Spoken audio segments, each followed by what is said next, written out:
In this video, you'll learn how to restore your Binance Web3 wallet without a backup. This process is crucial for regaining access to your funds if you've lost your backup information. However, please note that restoration is only possible with a recovery phrase or private key. Start by opening the Binance app on your mobile device. Once the app is fully loaded, navigate to the Web3 Wallet section. This area is usually accessible from the main menu or dashboard. Look for the option labeled Restore Wallet and tap on it to proceed. Upon tapping Restore Wallet, you will be prompted to enter your recovery phrase. It's important to understand that without this recovery phrase or your private key, the restoration process cannot be completed. Binance does not have the capability to recover decentralized wallets without this information. If you possess the recovery phrase, enter it carefully into the designated field.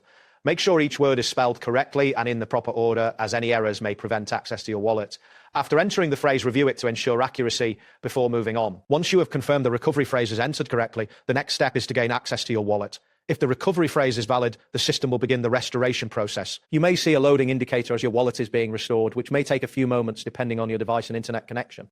If you do not have the recovery phrase, unfortunately, the wallet cannot be recovered. It is essential to keep a secure record of your recovery phrase in the future to avoid losing access to your funds. Always consider the implications of losing this information, as it is crucial for wallet recovery. That wraps up today's guide. Thanks for watching, and catch you in the next tutorial.